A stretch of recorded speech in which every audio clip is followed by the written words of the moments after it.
रहे हैं news ABP, सबसे पहले सबसे तेज खबर। हरियाणा रेवाड़ी से विद्यालय है या कारागार, माता पिता से लेकर किसी से भी मिलना है निषेध। माता पिता से मिलने के लिए भी करना पड़ता है कई दिनों तक इंतजार। एक छात्रा ने बाहर निकलकर बताया अंदर का काला सच। हमेशा से विवादों में रही है संस्था। अब खबर विस्तार से। हरियाणा के रेवाड़ी स्थित सरकारी स्कूल के भवन को लीज पर लेने वाली विकल्प फाउंडेशन नाम की एनजीओ एक बार फिर चर्चा में आ गई। एनजीओ में पढ़ने वाली मुश्किल से बाहर निकलने वाली छात्राओं ने आपबीती सुनाई। एनजीओ का काला सच भी बाहर आ गया। छात्राओं ने बताया कि शिक्षा के इस मंदिर में उनके साथ कैदियों जैसा व्यवहार किया जाता है। 500 से अधिक छात्राओं के लिए मात्र 4 शौचालय और नंबर आने तक ब्रेकफास्ट का समय निकल जाता है। इसके अतिरिक्त न रहने की सुविधा, न सोने की और न ही अभिभावकों से मिलने की। एक छात्र ने तो इतना तक कहा कि उसके अभिभावकों के साथ बात उसी समय कराई गई जब गिड़गिड़ाने के बाद उसने सुसाइड तक की धमकी दे दी। पुलिस के हस्तक्षेप के बाद बच्चियों को संस्था से बाहर निकाला गया।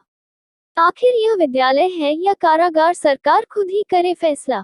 आपको बता दें कि रेवाड़ी के सेक्टर 18 स्थित गांव देवलावास में कुछ वर्ष पूर्व विकल्प फाउंडेशन नाम की एक एनजीओ में बच्चों को आईआईटी और नीट जैसी परीक्षाओं की तैयारी करवाई जाती है और इस संस्था में पढ़ने वाले बच्चों के रहने, खाने और सोने आदि पर होने वाला खर्च स्वयं सरकार उठाती है। बावजूद इसके बच्चों को सुविधा न मिलना और संस्था की कार्यशैली से परेशान होकर आत्महत्या जैसी बातें सामने आना संस्था संचालक पर सवालिया निशान जरूर लगाता है। कैथल जिले की रहने वाली बच्चियों के अभिभावक बच्चियों से मिलने के लिए आए। अभिभावकों ने बताया कि वह अपनी बेटी से यहां मिलने आए थे, लेकिन संस्था के संचालक ने उन्हें बच्चियों से मिलने की अनुमति नहीं दी। बाद में वह अधिकारियों के पास अपनी बच्ची से मिलने की परमिशन दिलाने के लिए चक्कर लगाता रहा, परंतु अधिकारियों की ओर से भी उसकी कोई मदद नहीं की गई। पूर्व विधायक रणधीर सिंह कापड़ीवास को जब इस बात की जानकारी मिली तो वह खुद मौके पर पहुंच गए। उन्होंने भी प्रशासनिक अधिकारियों से संपर्क किया, परंतु अधिकारियों ने मीटिंग में होने की बात कहते हुए पल्ला झाड़ लिया। आखिरकार जब कापड़ीवास ने एसपी संपर्क करते हुए उन्हें मामले के बारे में बताया तो एसपी दीपक सहारण ने एसएचओ को इस मामले में तुरंत कार्रवाई करने के निर्देश दिए। इसके बाद संस्था पहुंची पुलिस ने 2 बच्चियों को उनके अभिभावक के सुपुर्द किया। इसके बाद दोनों बच्चियां अपने अभिभावकों के साथ चली गईं। उन्होंने बताया कि कई बच्चियां संस्था में रहने को खुश नहीं हैं, लेकिन उनके परिजनों से बात तक नहीं कराई जा रही। बच्ची ने सुनाया अपना दर्द। एक बच्ची ने अपना दर्द सुनाते हुए कहा कि उसका प्रवेश होने के बाद वह यहाँ रहने लगी थी। उसे यहाँ का माहौल ठीक नहीं लगा। 500 बच्चियों को नहाने के लिए 4 बूथरूम में लंबा इंतजार करना पड़ता है। उन्हें ढंग का खाना तक नसीब नहीं होता। जब उसने अपनी टीचर को पेरेंट्स से बात कराने के लिए कहा तो उसे साफ मना कर दिया गया। वो लगातार गिड़गिड़ाती रही। संचालक के पैर पकड़कर अभिभावकों से बात कराने की गुहार लगाई तो भी उसकी बात नहीं होने दी। इसके बाद उसने चेतावनी दी कि अगर उसके पिता से बात नहीं कराई गई तो वह सुसाइड करने को मजबूर हो जाएगी। इसके बाद ही उसके पिता से बात कराई गई। कुछ दिन पूर्व ही करीब 2 दर्जन अभिभावकों ने संस्था के बाहर जमकर हंगामा किया था। उसके बावजूद भी सरकार ने इस संस्था पर कोई कार्रवाई नहीं की। आपको ये भी बता दें कि संस्था संचालक को सरकार ने रेवाड़ी के सेक्टर 4 स्थित सरकारी स्कूल की बिल्डिंग लीज पर दे दी, जिसमें संस्था संचालक ने निर्माण कार्य शुरू कर दिया।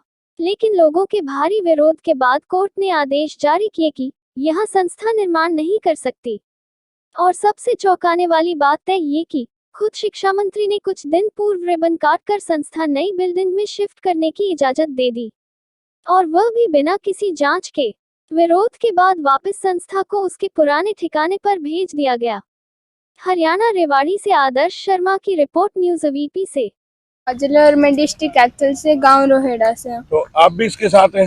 हाँ, मैं इसके साथ ही हूँ। तो अब क्यों एडमिशन कराया आपने, अब क्यों छोड़ रहे हो, वजह क्या है? मैं 10th पास हूँ और मेरे 10th में 90% आए थे। मुझे लगा कि मुझे आईआईटी करनी चाहिए और स्कूल में ये फॉर्म अप्लाई हुआ तो मैंने इसको भर लिया और तो मैं क्वालिफाइड होगी। मैंने सोचा अच्छी पढ़ाई होगी तो माँ बाप का नाम रोशन होगा, लेकिन यहाँ पर ऐसा कुछ भी नहीं है। यहाँ पर एक कमरे में एक बेड पर 4-4 लड़कियों को सोना पड़ता है और पंखे की बिल्कुल भी व्यवस्था नहीं है।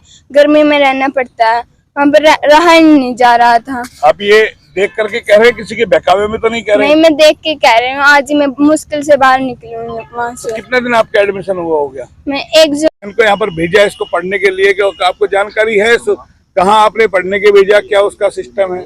सर ऑनलाइन देखा था, वहाँ तो बहुत अच्छी तरीके से बताया गया था कि वहाँ बहुत ही अच्छी शिक्षा दी जाएगी, खाना पीने के सभी व्यवस्था मिलेगी। तो हम यहाँ आए तो यहाँ कुछ भी नहीं मिला। यहाँ तो नरक से भी बदतर काम है, ना खाने को है, ना नहाने को है, ना ही शिक्षा। 4-4 टीचर है, हजार बालक हैं, इनको कैसे पढ़ा सकेंगे? ना ही अच्छी तरीके से पढ़ा पा रहे हैं, ना ही अच्छे से। हाँ जी, मेरी बेटी है, मेरा नाम महिपाल है, मैं गाँव रोहेड़ा, जिला कैथल।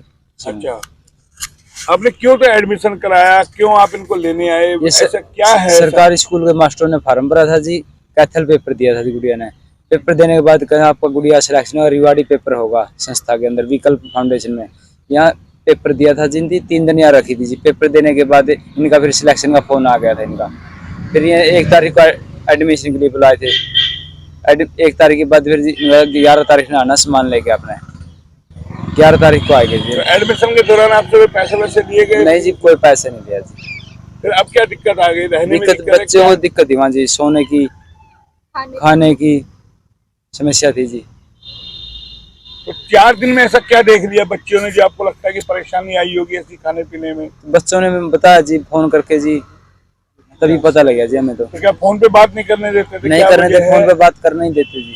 आप अंदर होके आए, आपने देख के आए? मैं अंदर नहीं जाने दीजिए, गेट पे ही बाहर निकालती थी, मैं तो बाहर ही खड़े रहा। 8 के 8 आपने आज कैसे आप एंटर हुए?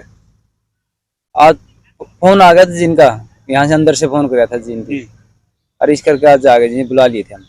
नहीं, अंदर कैसे गए? आपको जाते मिला दिया क्या? नहीं जाते हैं जी, सुबह के में खड़े थे, फिर डी ऑफिस में आए जी, हम वहाँ से एप्लीकेशन ली, डीएस ने फिर साइन करे, फिर जाकर दी जी गुड़िया।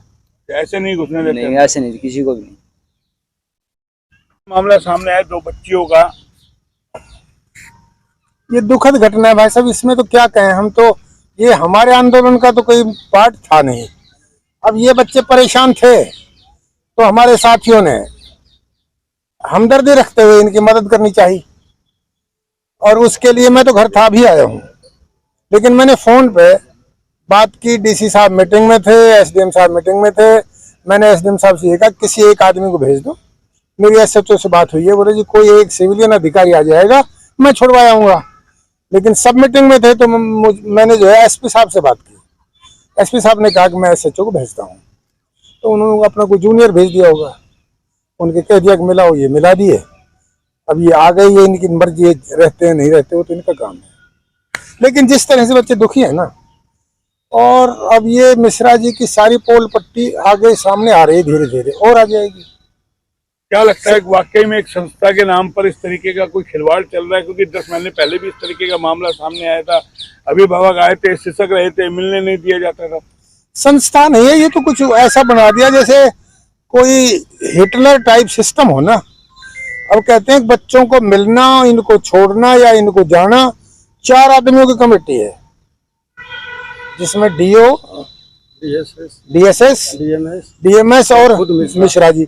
अब मिश्रा जी का सरकारी कमेटी में क्या मेल, और 3 अगर कहते हैं कि इसको छोड़ दो, बच्चे को जाने दो, और 1 ना कहे तो नहीं छोड़ सकते। ये सिस्टम ही सारे गलत हैं।